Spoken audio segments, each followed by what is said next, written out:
ये agenda anti ST SC OBC जो marginalised तबका है, जो गरीब तबका है, उसके खिलाफ है। तो इस तरीके की न्यू एजुकेशन पॉलिसी जो डिप्राइव्ड सेक्शन के लोग हैं, खास करके आदिवासी तबके के जो लोग हैं, उनके लिए बहुत खतरनाक होने जा रही है। उन लोगों को कह रहे हैं जिनके पास आज की तारीख में अपना खुद का घर नहीं है, जो एजेंडा है, अगर मैं इसको दूसरे नजरिए से देखूं तो 38% आदिवासी आज भी ऐसे हैं जिनके पास कच्चे घर हैं।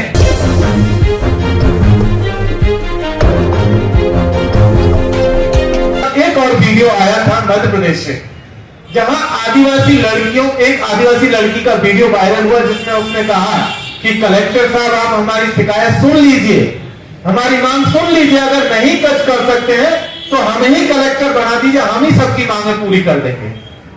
उस लड़की की मांग क्या थी? उस लड़की की मांग ये थी कि जो हॉस्टल में रहने वाली जो लड़कियां हैं, उनको कुछ मिनिमम स्कॉलरशिप मिलती है 1000 रुपए के आसपास, कुछ मंथली स्कॉलरशिप, वो स्कॉलरशिप मिल जाए। और जो बच्चियां अपने गांव से कॉलेज तक आ रही है, स्कूल तक आती हैं, जो बस का किराया है, वो बस का किराया माफ कर दिया जाए। इतनी सी मांग थी उन बच्चियों की। और उसी बात को लेकर के उन्होंने जो कलेक्टर था उसका घेराव किया था, लेकिन वहां हमने देखा कि पूरे दिन प्रोटेस्ट के बाद भी कलेक्टर साहब हाजिर नहीं हुए। उन बच्चियों को मायूस लौटना पड़ा। कहा जा रहा है कि हम ऑनलाइन एजुकेशन देंगे, हम सबको बेहतर एजुकेशन देंगे, हम नेशनल एजुकेशन पॉलिसी लेकर आ रहे हैं, इंक्लूसिव पॉलिसी लेकर के आ रहे हैं। दरअसल ये पूरा का पूरा जो डॉक्यूमेंट है, ये इंक्लूसिव कतई नहीं, ये एक्सक्लूसिव है। ये किस तरीके से इन जो मार्जिनलाइज्ड तबके के जो लोग हैं उनको बाहर किया जा सकता है, उसका पूरा का पूरा एक दस्तावेज है। आप समझिए कि उन इलाकों की, क्योंकि मैं आदिवासी तबके से आता हूं तो मैं उन्हीं तबकों पर ज्यादा फोकस करना चाहूंगा। पिछले से पिछले साल राजस्थान सरकार ने 330 से ज्यादा स्कूलों को बंद कर दिया। कहा कि भाई इनके लिए हमारे पास फंड नहीं है, इनको हम फिर से अगेन जो है किसी पीपीपी मॉडल के थ्रू या कोई भामाशाह, राजस्थान में भामाशाह चलता है, तो किसी भामाशाह की मदद से हम फिर से शुरू करेंगे। और 2 साल से ज्यादा वक्त हो गया, आज तक वो स्कूल दोबारा नहीं खुले, क्योंकि हम लोग जानते हैं कि वो कभी खुलने वाले भी नहीं है। यही न्यू एजुकेशन पॉलिसी कहती है कि जो ऐसे संस्थान हैं जिनके लिए कोई फंडर नहीं होगा, कोई फंड नहीं देगा, उनको मर्जर, क्लोजर, टेक ओवर, ये तो इसी पॉलिसी का हिस्सा है।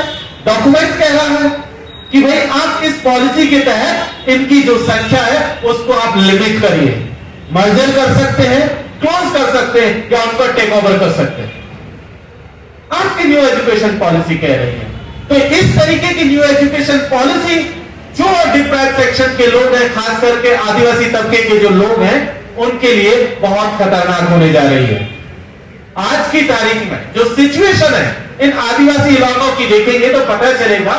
2019 में सुप्रीम कोर्ट का एक वर्डिक्ट आया था और कहा था कि जिन आदिवासी कम्युनिटी के पास या इंडिविजुअल्स के पास अपनी जमीन का पट्टा नहीं है, जिसमें वो रहते हैं या जिस सामुदायिक जमीन पर वो खेती करते हैं या चरागाह की हों, उनको वो जमीनें खाली करनी होंगी। और जब वो डेटा निकल करके आया, तमाम राज्य सरकारों ने डेटा दिया, तो कहा गया कि 1.5 करोड़ से ज्यादा आदिवासी ऐसे हैं जिनके पास फॉरेस्ट राइट एक्ट के तहत जो है जमीन पर पट्टे नहीं है। आप उन लोगों को कह रहे हैं जिनके पास आज की तारीख में अपना खुद का घर नहीं है, कब पुलिस आएगी, बुलडोजर चलाएगी और उनके लिए आप कह रहे हैं कि आप आइए, पैसा दीजिए और एजुकेशन लीजिए, आप पैसा दीजिए, ऑनलाइन डिवाइसेस खरीदिए, आप पैसा दीजिए और इंटरनेट खरीद करके पढ़िए। आप उनको ये बता रहे हैं। आप किसको झूठ बोल रहे हैं? आप चाहते ही नहीं है। ये नेशनल एजुकेशन पॉलिसी के नाम पर दरअसल जो नया मार्केट ओपन करने की कोशिश हो रही है, जो नया इन्वेस्टमेंट जो यहां पर क्रिएट करने की कोशिश हो रही है, वही है कि जिसके पास पैसा होगा आप जाएंगे और दुकान की तरह जो है डिग्री लेकर के आ जाएंगे। आप समझिए कि आज की तारीख में जो स्कूलों में जो बच्चे आ रहे हैं, आदिवासी तबके के जो बच्चे हैं, उनका क्या कितनी हिस्सेदारी है, कितने लोग हैं जो प्राइमरी एजुकेशन के बाद बाहर हो जा रहे हैं, स्कूल एजुकेशन के बाद बाहर है।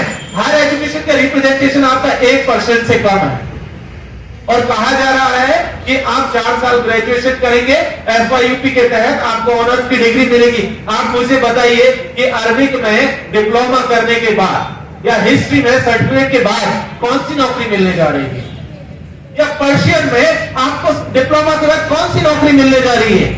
दरअसल ये पूरा का पूरा जो एजेंडा है, अगर मैं इसको दूसरे नजरिए से देखूं तो 38% आदिवासी आज भी ऐसे हैं जिनके पास कच्चे घर हैं। 16% से ज्यादा इस देश की आबादी ऐसी है जहां 0 से लेकर के 8 आवर्स के बीच में बिजली आती है लोगों के पास। आप उनको बता रहे हैं कि आप ऑनलाइन एजुकेशन लीजिए। 65% जो आपके मोबाइल या डिवाइसेज यूजर है वो मेल है, 35% यूजर्स फीमेल है। आप बताइए उन महिलाओं को कैसे समझाएंगे। घर में एक डिवाइस होगा। हमने केरला का वो केस देखा था जहां जिस बच्ची को डिवाइस नहीं मिला और उसने सुसाइड किया था। उन बच्चों का क्या होगा। अभी तक 44 लैंग्वेजेस में आपको एजुकेशन दी जाती है। न्यू एजुकेशन पॉलिसी कह रही है कि मात्र आपको 14 लैंग्वेज में 14 भाषाओं में पढ़ाया जाएगा। सोचिए उन छोटी छोटी भाषाओं को, छोटे छोटे दूर दराज के इलाकों में जहां उन भाषाओं को बोलने वाले बहुत कम लोग हैं, उनको फोर्स किया जाएगा कि आप प्राइवेट स्कूलों की तरफ जाइए और वहां इंग्लिश में जाकर के आप पढ़िए, पैसा दीजिए, पहले वो सब छोड़ करके आइए और पैसे के इंतजाम में लग जाइए। तो ये जो पूरा का पूरा एजेंडा है, ये agenda anti ST SC OBC जो मार्जिनलाइज्ड तबका है, जो गरीब तबका है, उसके खिलाफ है। और न्यू मार्केट ओपन करने की ये प्रोसेस जारी है।